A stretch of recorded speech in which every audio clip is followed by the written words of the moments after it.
Sot do të flasim për zgjedhjet lokale në qytetin e Parmas në Itali, me një fokus të veçantë le themi në primaret e qendrës së Majt, dhe kjo ka një motiv, sepse në garë është një shqiptar, është Gentian Alimandi, i cili pretendon me shumë favorizim, shpresojmë që të fitojë dhe të jetë një kandidat i denj për kryetar bashkie në Parma. Përshëndetje zoti Alimandi, mirë se erdhët. Përshëndetje juve, mirë se u gjetëm. Atëherë si po shkojnë takimet dhe fushata, le të themi, në këto zgjedhje të cilat janë shumë të rëndësishme, besoj për ju, në primaret?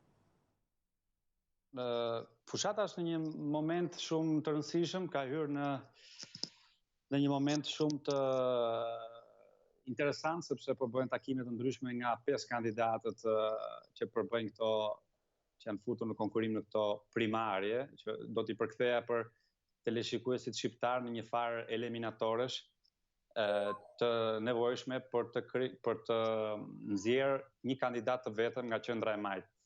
Qendra e Majt italiane që përbëhet nga disa parti, po ku partia kryesore është ajo PD, Partia Demokratike, kandidati i cili pastaj do të ndeshet me kandidatët e tjerë, siç mund të jetë kryetari aktual i bashkisë, Federico Pizzaroti, dhe kandidatë të tjerë të fronteve të ndryshme. Ndërkohë, cili është programi juaj, platforma juaj, dhe pse duhet ju zgjedhin juve italianët? Se do të zgjedhin italianët një shqiptar me origjinë, sepse në radhë të parë unë ndjem një parmigjan. Në parmigjan i thonë këta qytetarëve që jetojnë në qytet, sepse është dhe diferenca ndërmjet parmensve, që janë ata që jetojnë në provincën e Parmës, pra në fshatrat rreth qytetit. Dhe qëllimi është që t'ju japim një mesazh të qartë qytetarëve autokton që ky komunitet është në një fazë, në një transformim të vazhdueshëm, sepse kjo shoqëri është e përbërë nga disa kultura dhe politikanët tradicional nuk mund të bëjnë sikur nuk e shohin. Pra, politikanët aktual arsytojnë sikur jemi 20 vjet përpara apo 30 vjet, ndërkohë që kjo shoqëri po transformohet çdo ditë. Qëllimi, duhet të kuptojmë, nuk jemi aq naiv sa të mendojmë që prezenca ime është ajo e mbrojtjes së të drejtave të imigrantëve, por slogani është i drejtuar në faktin që unë përfaqësoj parmigjanin e ri, qytetarin e ri parmens, që ka zgjedhur këtë qytet për të jetuar, për të ndërtuar familjen e tij, për të rritur fëmijët e tij. Kështu që të gjithë së bashku, pra ne që mund të quhemi italian të rinj apo parmigjan të rinj, bashkë me këta parmigjanët autokton, që janë lindur këtu, të bëjmë diçka për këtë qytet, që ta bëjmë më të bukur, më të fortë, më të sigurt. A është pjesë e programit tuaj, le të themi, politikat në mbrojtje të komunitetit të emigrantëve, ku përfshihen sigurisht edhe shqiptarët, dhe mendoni se kjo mund të jetë edhe një bumerang për ju, sa i përket faktit që emigrantët sot përbëjnë një krizë në Europë, dhe le të themi që edhe Italia është disi e lodhur nga gjithë ai fluksi emigrantëve, edhe pse nuk janë shqiptar për momentin, por gjithsesi kanë ndikimin e tij. Ky fakt, ky aspekt që ju përcaktuat, mbase jep edhe rëndësinë, mund të jetë dhe paradoksi në këtë moment, pra një kandidim i një emigranti kur kriza e emigracionit po prek koshencat, ndërgjegjjen e shumë personave dhe shumë partive, populizmi i shfrenuar, ksenofobia po marrin hapësira në politikën jo vetëm italiane, por edhe atë evropiane. Kjo pikërisht ky fakt, ky paradoks po bën dhe atë që kjo kandidatura ime të krijojë një sensacion dhe në nivelin e mediave italiane, të gazetave të ndryshme, duke filluar që nga Corriere della Sera, Repubblica e tjera. Mua më pëlqejnë sfidat e vështira. Për një person që lë vendin e tij dhe shkon në një vend të huaj, kalon detin në një moshë 20 vjeçare, besoj se nuk e ndalon më asgjë. Unë vetëm tani që u kandidova edhe po shikoj gjithë ato mesazhe të gjithë shqiptarëve që po më vinë nga gjithë bota, nga Kanadaja, nga Afrika, nga Evropa, edhe nga Kina, më kanë ardhur mesazhe private nga shqiptarë që ndjen krenar, më bën të kuptoj që ne shqiptarët pas kemi pas akoma nevojë për çik krenari apo për çik afërmim. Të them të drejtën, personalisht nuk e kam ndjer këtë kompleksin e inferioritetit që në vitet e para që erdha në Itali në 93-shin. Mase jam unë i veçantë, nuk e di, por... Po nuk jeni ndjerë disi diskriminuar të paktën në momenti kur keni shpallur kandidaturën. Kam lexuar, le themi para intervistës, disa artikuj që thonin alarm në Parma, një kandidat ose kandidati i bashkisë është një shqiptar. I kishtin disa nga artikujt. Po, titujt e gazetave janë sensacional. Normalisht bëjnë që titujt janë të rëndësishëm për të krijuar klikime në Facebook. Ishte shumë argëtues ai titull.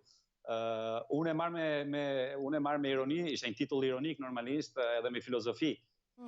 Të them të drejtën, nëse një person është mishëron në vetveten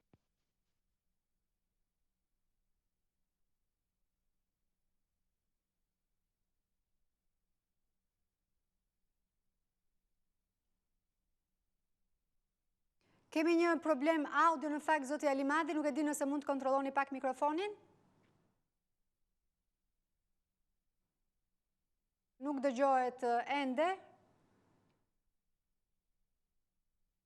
Rikthehemi bisedës me Gentian Alimadin, i cili është pretendent për kreun e bashkisë në Parma. Jemi rikthyer, zoti Alimadi, e lam në fakt bisedën tek diskriminimi, por le të ndalemi pak te shqiptarët. Ju tha që jeni ndjer krenar, keni marrë shumë mesazhe. Në Parma, në mos gaboj, jetojnë rreth 8.000 shqiptar, por nuk dihet sa është ky numër me të drejtë vote dhe le të themi sa vota janë në favorin tuaj në këtë rast.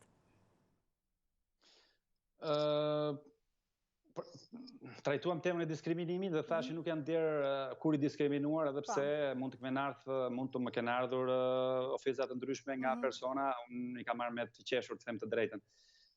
Mase kjo është tipike e një shqiptari krenar, nuk e di, po nuk kam der komplekset e inferioritetit.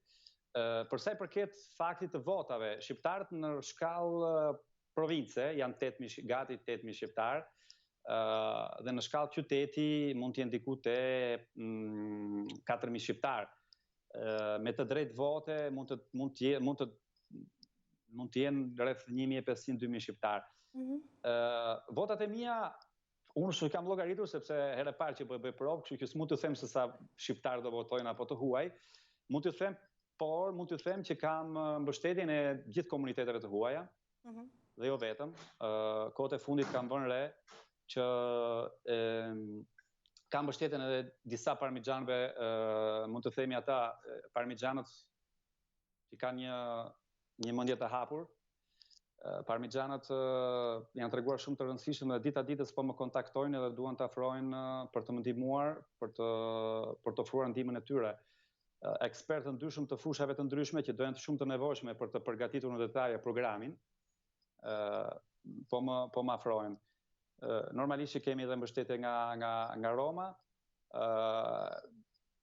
Puna jonë është ajo që përveç të huajve të aktivizojmë edhe të luftojmë për paragjykimet që mund të kenë parmesët apo parmigjanët në këtë qytet.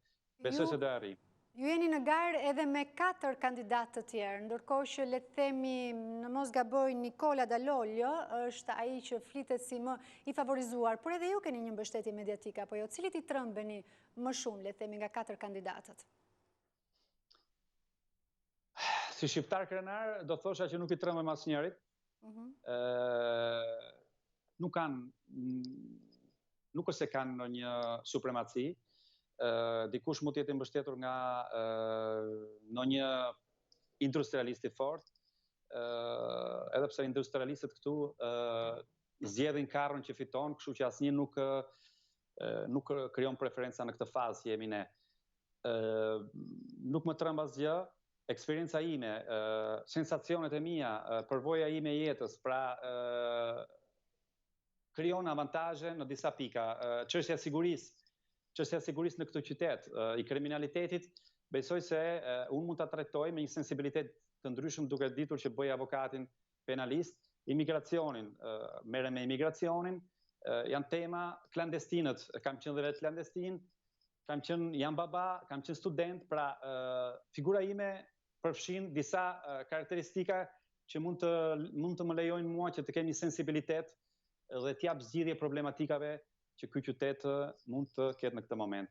Megjithatë, zoti Alimadi, Parma është njohur si një bastion i lëvizjes pesye dhe për vetë faktin sepse është drejtuar nga kryebashkiaku aktual, i cili është i kësaj lëvizje, e cila le të themi, le ta pranojmë hapur që ka pasur një rritje të ndjeshme në Itali, veçanërisht pas krizës politike të krijuar pas të referendumit. Mendoni se kjo e bën më të vështirë, le të themi, garën për ju, por edhe që mund të shënonte një fitori tjetër të lëvizjes pesye?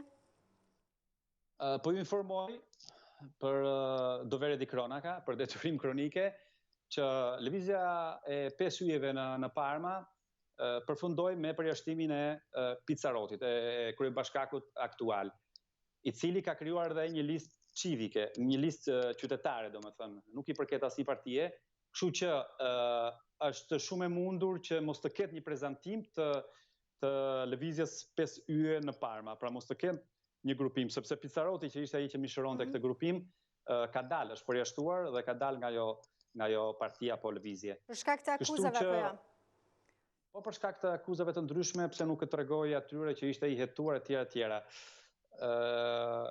Në Itali, politika italiane është e përbërë nga ana politike, por dhe nga ana e denoncimeve dhe hetimeve që çdo politikan ka.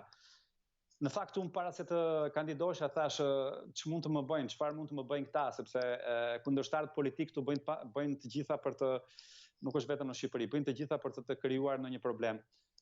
Unë s'kam asnjë problem, nuk jam i biri askujt këtu, nuk jam nipi askujt, nuk jam shoku i askujt. Kjo është edhe faktori që këta i trëm, sepse unë jam një freelance i cili ka idetë e tij, i cili ka një drejtim, ka një objektiv, edhe mund të shkoj përpara duke sjell mbështetjen e gjithë atij populli që është i mërzitur nga kjo politikë e vjetër dhe tradicionale. Le të themi si është qeverisur Parma deri tani dhe çfarë do të sillnit ju ndryshe, kështu edhe për të krijuar atë besimin tek qytetari i Parmas. Në radhë parë, mesazhi që unë do t'i jap, nuk programi jon nuk do jetë ai i të thënit që do mbulojmë gropat e rrugëve, sepse të mbulosh gropat e rrugëve dhe të lyesh muret bën pjesë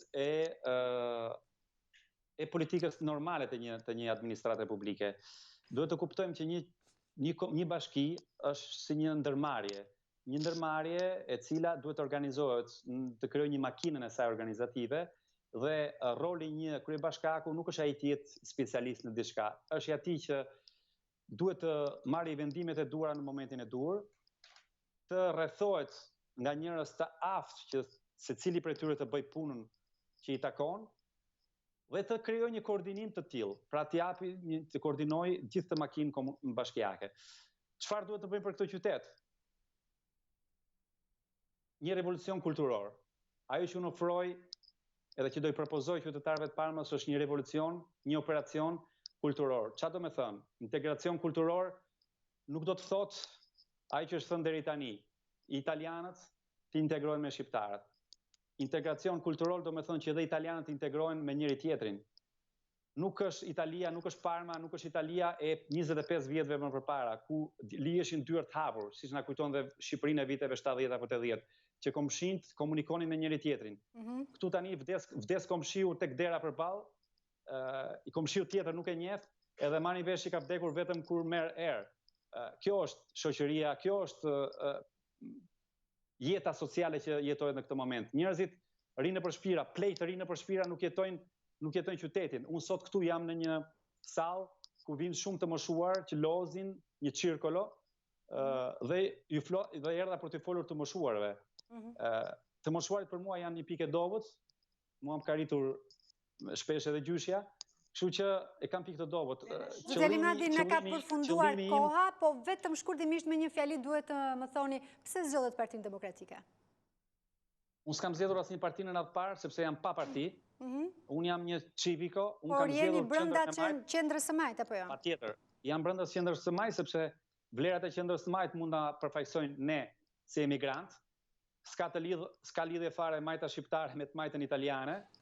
Dhe s'mund të jemi as me legën as me të djathtët që shpesh thonë hidhini në det të imigrantët. Kështu që për të qenë koherent, nuk mund të zgjedhim tjetër veçse të qendrën e majt që bazohet në principet e solidaritetit edhe të oportuniteteve të barabarta për të gjithë. Falenderoj për intervistën dhe të uroj suksese. Gjithashtu. Nderuar miq, kemi mbërritur në fund të këtij edicioni. Faleminderit që na ndoqët bashkë ndaj.